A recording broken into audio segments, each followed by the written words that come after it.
So what we're looking at is, this is really down to the deck now. We're coming across, but before we get to this, we're short on our ridge, so we're gonna have to come back once that ridge is made up.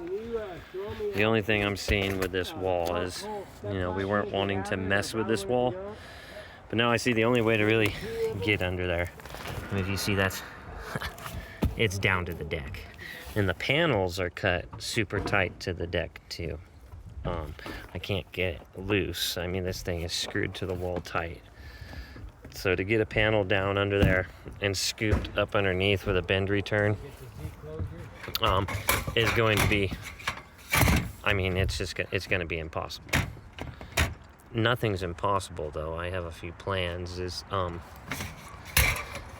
bury this roof to wall that's existing, just screw it down, loosen up all of our panels the best we can, which is going to have to require popping these loose at the seams, getting the screw that's behind the panel, loosening it just to even get behind this. It's somewhat in a taper, probably like a 2-degree taper, which it's kind of in an angle like this compared to the ridge line. So I'm trying to come up with an idea how to get in there. So there's also this little bottom corner where it comes into the gutter. Gutter's damn near butting into the roof. We got to get around the corner here, but this is an undershot which goes into the wall. There is a piece of wood missing, so we got to finish the wood going in, and then get into there.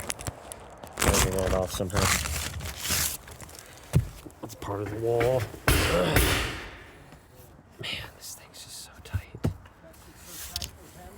So I went for the hardest area. If I had to get into the wall, it's going to be right around this window, which is going to be a pain in the butt.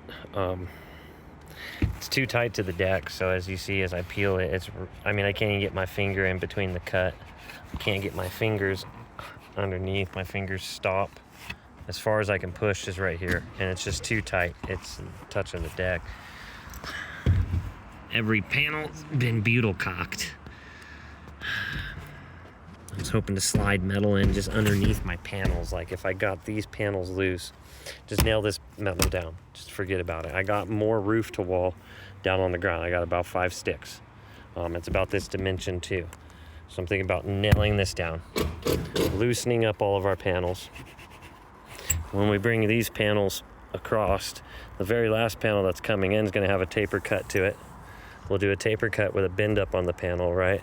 And we're going to try we're going to try to get the panel up underneath just the roofing.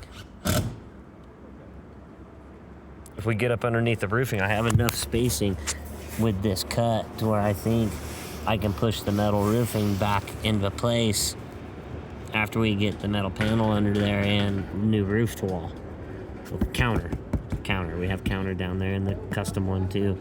And I think it's going to be tall enough to hide from these screws, because it's about the same what they have here that's going up the wall 4 inches or so. But even there, I mean, just getting them loose with the butyl tape is going to be not fun. God, it's all caulked. You can see there's butyl tape or caulking they ran. I'm trying to come up with solutions. We'll figure this out. We'll make this work. Water just needs to flow. Working on the piece to go up underneath my flat stock. It's going to come up and over my rib. I got the rib measurements here. 22 inches walled. It'll go up the wall, but it's going to go where the ladder's at. It's going to be a flat piece of stock metal that goes up underneath that undershot, comes up and connects to my first panel. It's also going to have a hem return coming down, so the panel comes down, is going to interlock into the panel up there. So that interlock will be up here with a return bin. The panel coming down will have the other return bin to hemlock those together for our first couple panels. But we're getting it on. They're doing the snow retention. They're getting all the hardware together before they get up there and start installing it. So, all right, so I got my solid piece of flat stock here. It's going up high enough past all the transition up under there nicely. Completely got a bend around on there. I'm gonna end up putting some face screws in it, but it goes all the way from the wall underneath my undershot like it needs to be. I came over and I made my own bend rib. I'm pretty impressed with that one. It took me a moment to bend it over that nicely without creating some oil canning in there. So we were able to customize this bottom with some flat stock. So now that the flat stock's here, we're going to be doing the hemming portion of our panels. So I have a good portion to round off here to make it look pretty. Our 16-inch rib is going to be about here. And then from there on out, the next panel that comes over will be 2 inches over and hemming into this. So any water that is coming down this cannot get in. So we're gonna hem this all the way up and get 2 panels in here and finish this up. Now that the flat stock is in at the bottom undershot, it's looking pretty good. I can't wait to bring the other portion down to connect to this.